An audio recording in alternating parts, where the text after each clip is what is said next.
Hello and welcome to Rogue Samurai. If you want to check out the game, there is a link in the description. This is a very cool horde survival experience, and I've got a lot of experience right now, so we can actually collect some stuff here, or upgrade some stuff, and I'm actually just going to upgrade my collection range.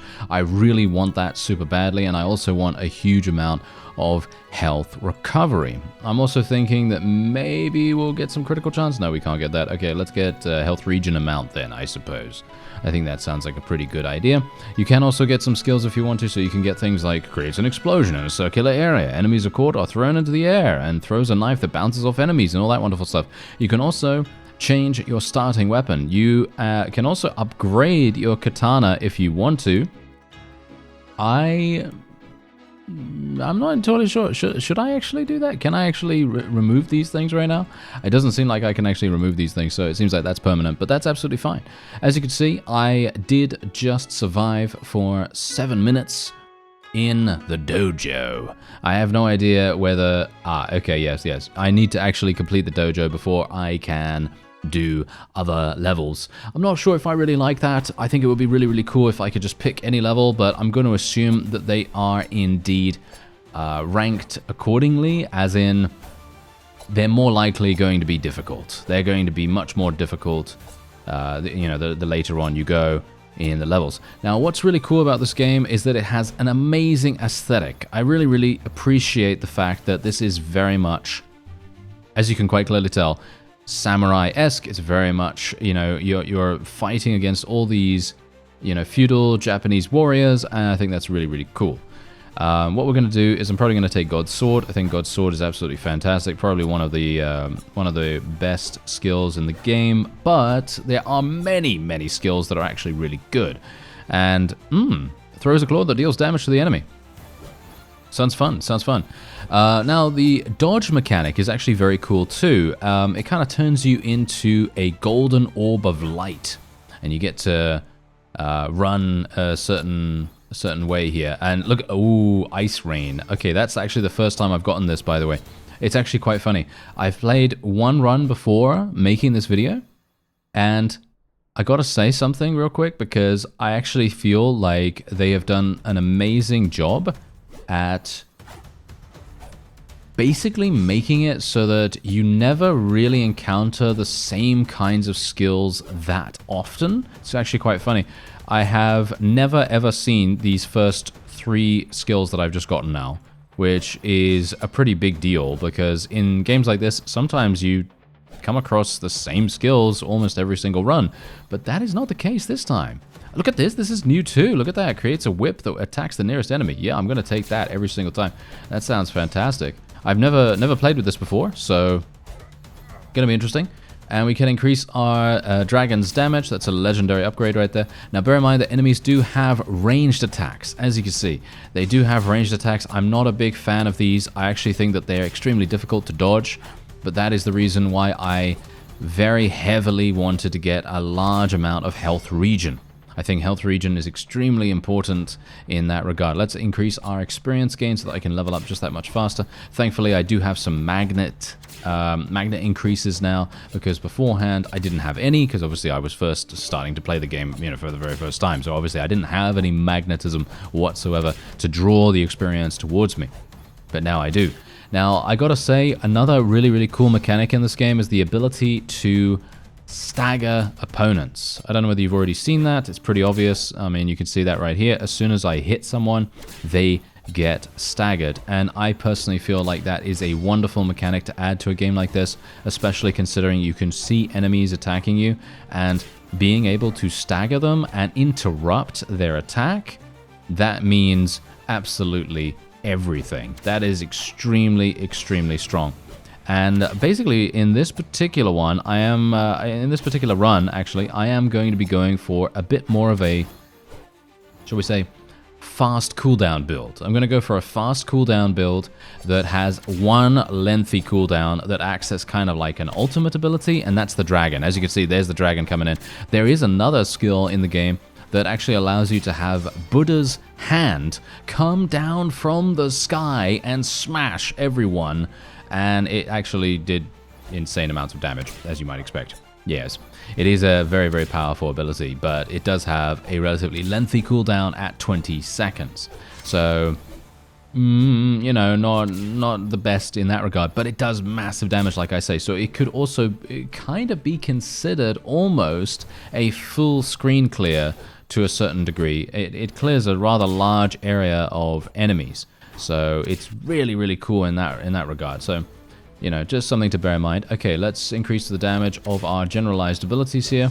One other skill that I really, really liked in my previous run that I don't have this time is the Shuriken Storm ability. I don't know whether it was actually called Shuriken Storm, but it was basically shurikens that would rotate around me, and it would do so much damage. It was so good. It did 25 damage per shuriken hit, and they're spinning around you really, really fast. So you basically turn into like a whirling dervish kind of character, and it is really, really impactful.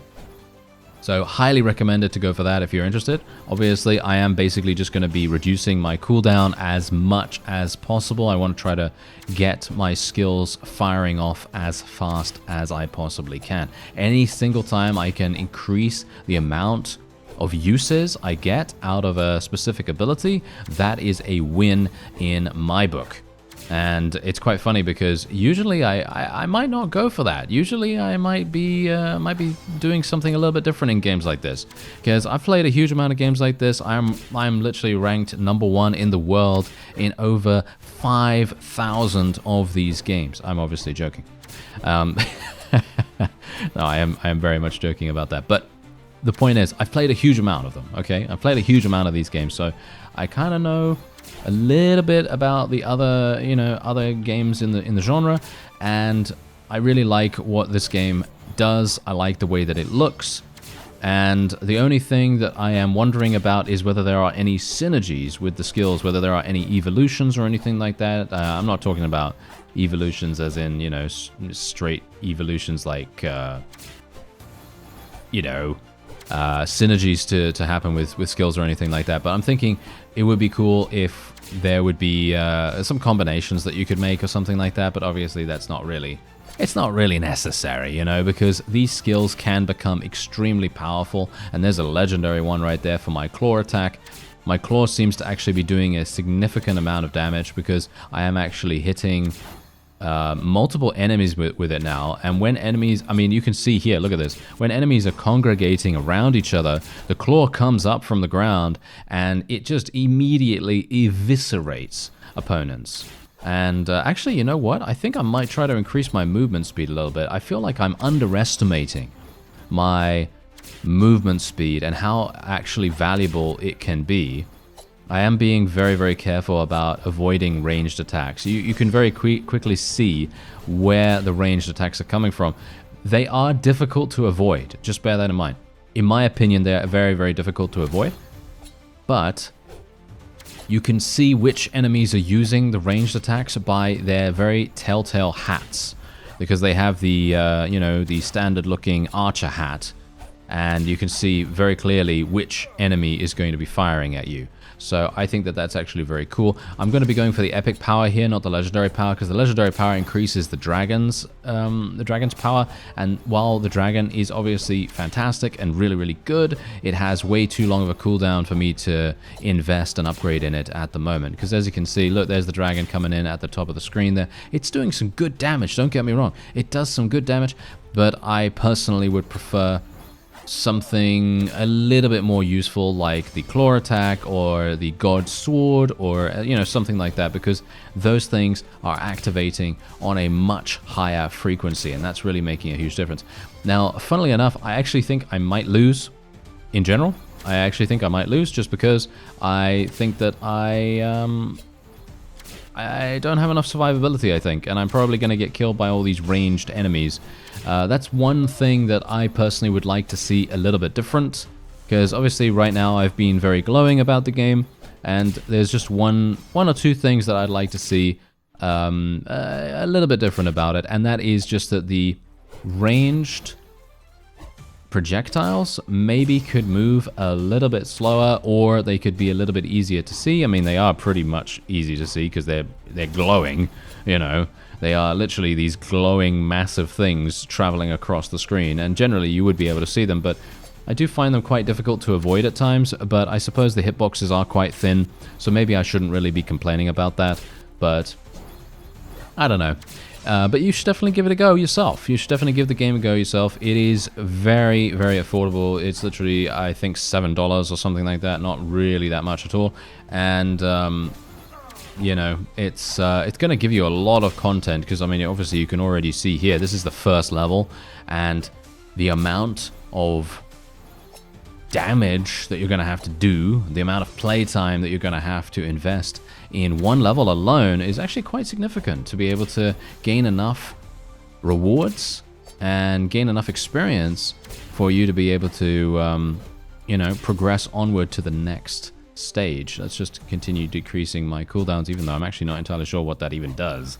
It feels to me like it's not really doing too much. Oh, look at that. I just took massive damage. Yeah, did you see that? That's exactly what I'm talking about. The archers, they absolutely slaughtered me. Did you see that? The archers absolutely slaughtered me, and there was very little I could do.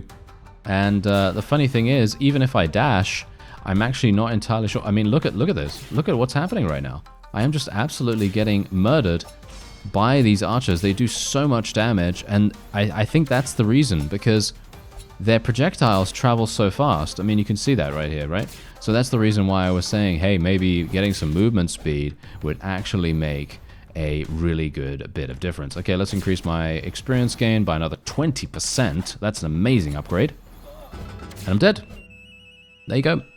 Yeah, that's it. That is indeed it. And that's exactly what I was talking about before. So anyway, as you can see, you can then unlock additional items. Unfortunately, I don't have enough experience to be able to unlock any of the others, but I can upgrade my katana, which is probably going to be a pretty good idea. So let's actually upgrade my attack damage a little bit. Oh wow, these actually really get super expensive. It gets very, very expensive super fast. So let's see, what else can I get here? Well, I think speed is probably going to be really, really useful. I think health amount is going to be really, really useful too. Let's go for this, go for that. Is there experience gain? It doesn't seem like there's experience gain or anything like that. So is there anything else that I can get? Yeah, we might be able to afford something here. No, we cannot afford anything anymore. Well, that's fine. Not that big a deal. But yes, as you can see, we are 53% of the way through there. And you can see that you can play on the Zen Garden, the Oda Castle, the Bamboo Forest, and Mount Fuji itself. All very cool, different biomes. But unfortunately, as I said before, that's another one of the things that I feel could be changed a little bit, but maybe just add a difficulty indicator that says, oh, this is a harder level than this one, and it might not be doable at that point. You know, that kind of thing, but maybe that's just me. Anyway, if you'd like to check out Rogue Samurai, there is a link in the description. I thank you very much for watching, and I'll see you next time.